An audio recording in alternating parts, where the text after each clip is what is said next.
Hello friends, judiciary का काम है सबके साथ न्याय करना। बट भारत की पॉपुलेशन का एक बड़ा हिस्सा ऐसा भी है जिनके कॉन्स्टिट्यूशनल राइट्स और लीगल राइट्स के वॉयलेशन होने के बावजूद वो जुडिशरी को अप्रोच नहीं कर पाते। और उसका रीज़न हो सकता है कि ये लोग गरीब हैं, फंडामेंटल राइट्स क्या होता है, लीगल राइट्स क्या होते हैं, इन चीज़ों की जानकारी इनको नहीं है। या फिर हो सकता है कि ये सोशली या इकोनॉमिकली डिसएडवांटेज्ड हैं। ऐसे में अगर कोई पब्लिक स्पिरिटेड इंसान या सोशल ऑर्गेनाइजेशन इनकी मदद करना चाहे भी तो कैसे करे, क्योंकि अगर इनके बिहाफ पर कोई इंसान कोर्ट में अपील करे या पेटिशन डाले तो नॉर्मल केसेस में वो अलाउड नहीं है as per the concept of locus standi. Locus standi का कंसेप्ट ये कहता है कि सिर्फ वही इंसान कोर्ट में पेटिशन डाल सकता है जो खुद अफेक्टेड हो। बट सुप्रीम कोर्ट के कुछ जजेस जैसे कि वी आर कृष्णा और पी एन भगवती ने इस प्रॉब्लम को समझा और इस प्रॉब्लम को सॉल्व करने के लिए प्रयास किया। इस तरह हमारी जुडिशरी के जुडिशियल एक्टिविज्म द्वारा इस प्रॉब्लम का एक सॉल्यूशन निकला जिसे PIL कहा गया, यानी public interest litigation.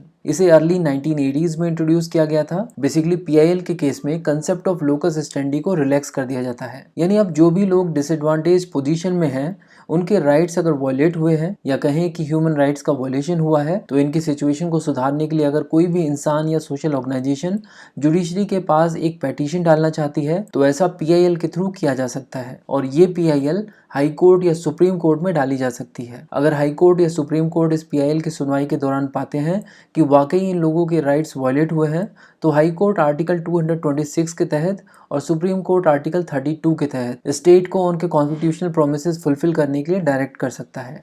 Actually in articles को हम पहले भी पढ़ चुके हैं। हमने देखा था कि ये आर्टिकल्स रिट इशू करने के लिए इस्तेमाल किए जाते हैं। बट अगर आपसे पूछा जाए कि क्या PIL और रिट जुरिस्डिक्शन सेम है तो इसका आंसर होगा नो। आप हाई कोर्ट या सुप्रीम कोर्ट में रिट पिटीशन तब डालते हो जब आपके खुद के राइट्स वॉयलेट हुए हैं, जबकि PIL आप किसी ऐसे इशू में फाइल करते हो जो एक लार्जर पब्लिक इंटरेस्ट के लिए है। फॉर एग्जाम्पल, आप बॉन्डेड लेबर्स के लिए PIL की पिटीशन डाल सकते हो। रिट पिटीशन ऐसे केसेस में नहीं डाली जा सकती। अब क्वेश्चन ये है कि ये PIL कौन डाल सकता है और क्या इसके लिए कोई कंडीशन है, तो इसका आंसर है कि PIL कोई भी इंडियन सिटीजन डाल सकता है और इसके लिए कंडीशन सिर्फ यही है कि ये लार्जर पब्लिक इंटरेस्ट में होनी चाहिए।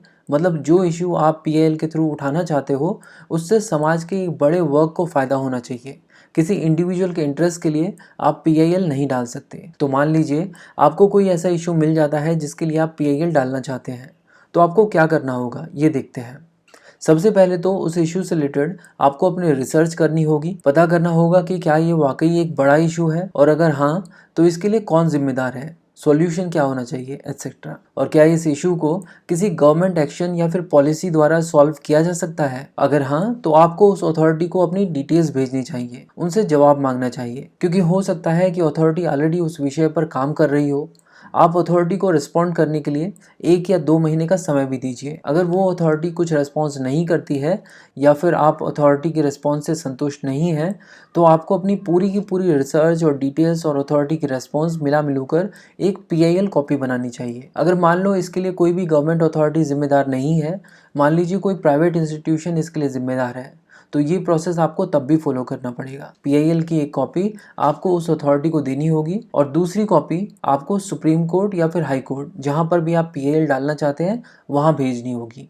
सुप्रीम कोर्ट और हाई कोर्ट ने अलाउ किया है कि आप लेटर, टेलीग्राम या फिर पेटिशन के थ्रू भी PIL डाल सकते हैं। हालांकि टेलीग्राम का ऑप्शन अब नहीं है। तो हमने देखा कि PIL किस तरह डाली जा सकती है। अब देखते हैं कि सुप्रीम कोर्ट और हाई कोर्ट को जब PIL की एप्लीकेशन मिलती है तो वो क्या करते हैं। बेसिकली सुप्रीम कोर्ट और हाई कोर्ट सबसे पहले प्राइमा फेसी ये वेरीफाई करते हैं कि पेटिशनर जिसने PIL डाली है उसके क्या क्रेडेंशियल्स हैं। कहीं उसने ये प्राइवेट मोटिव्स के लिए तो ऐसा नहीं किया है, क्योंकि PIL का मिसयूज बहुत ज़्यादा होता है। सोच के देखिए कि आपके पड़ोस में एक बिल्डिंग बन रही है, आप क्या करोगे कि उस बिल्डर के खिलाफ एक PIL डालोगे कि इस बिल्डर ने यहाँ पर रहने वाले लोगों को गैर कानूनी ढंग से डिस्प्लेस कर दिया है और उन्हें एडिक्वेट कंपनसेशन नहीं दिया गया है। आप इस PIL का इस्तेमाल उस बिल्डर को ब्लैकमेल करने के लिए भी कर सकते हो। तो इसीलिए सुप्रीम कोर्ट और हाई कोर्ट सबसे पहले ये चेक करते हैं कि क्या इस PIL का इस्तेमाल आप किसी अल्टीरियर मोटिव्स के लिए तो नहीं कर रहे हो। अगर आप ऐसा कर रहे हो तो PIL तो एक्सेप्ट होगी ही नहीं, उल्टा पेटिशनर को भारी जुर्माना देना पड़ेगा। तो जब PIL की एप्लीकेशन सुप्रीम कोर्ट या हाई कोर्ट को मिलती है तो वो पेटिशन की करेक्टनेस और उसके साथ क्या डॉक्यूमेंट्स हैं उन डॉक्यूमेंट्स में जेन्युइनिटी को भी चेक करते हैं और ये भी देखा जाता है कि ये मैटर सब्सटेंशियल पब्लिक इंटरेस्ट का है या नहीं। अगर सुप्रीम कोर्ट या हाई कोर्ट पाती है कि ये सब पॉइंट्स वैलिड हैं तो पीआईएल को एक्सेप्ट कर लिया जाता है। और कोई पीआईएल एक्सेप्ट होगी या नहीं, इसका एक जनरल परसेंटेज है 10 to 30%। कई बार कुछ एक्सेप्शनल केसेस में भी पीआईएल को एक्सेप्ट कर लिया जाता है। फॉर एग्जांपल, जो पेटिशनर है हो सकता है कि उसका खुद का भी कुछ पर्सनल मोटिव हो, बट पीआईएल जो है वो क्योंकि लार्जर पब्लिक इंटरेस्ट के लिए है तो भी पीआईएल को एक्सेप्ट कर लिया जाता है। इसके बाद कोर्ट इस इशू की ग्रेविटी और अर्जेंसी को देखते हुए इसकी सुनवाई के लिए डेट एलोकेट करते हैं। जनरली पीआईएल डालने के लिए 50 रुपये की फीस लगती है, यानी पीआईएल का जो प्रोसेस है वो काफ़ी चीप है। और ये भी अलाउड है कि आप खुद कोर्ट में इस केस को लड़ सकते हो। बट अगर आप अपनी पीआईएल के लिए किसी वकील को हायर करते हैं तो वो वकील कितनी फ़ीस लेगा उसके चार्जेस पर डिपेंड करेगा कि पीआईएल करने में आपका कितना खर्च आएगा। और एक बात, सुप्रीम कोर्ट या हाई कोर्ट पीआईएल से रिलेटेड इशू के लिए कई बार फैक्ट फाइंडिंग कमीशन या फिर इन्वेस्टिगेटिंग बॉडीज़ भी अपॉइंट कर सकते हैं। तो ये थी पीआईएल की एक इंट्रोडक्टरी वीडियो।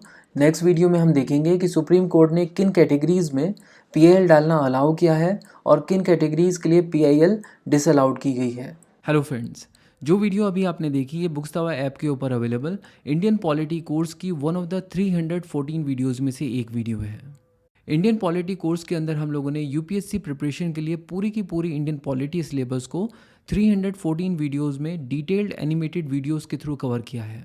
इस कोर्स के अंदर आप हर एक वीडियो को अनलिमिटेड टाइम्स देख सकते हैं और ये कोर्स सिर्फ 1200 रुपीज़ में 1 ईयर वैलिडिटी के लिए अवेलेबल है और 1500 रुपीज़ में 2 ईयर वैलिडिटी के लिए ये कोर्स आप बुक्सतावा ऐप से ले सकते हैं। सो डाउनलोड द बुक्सतावा ऐप नाउ। Thank you.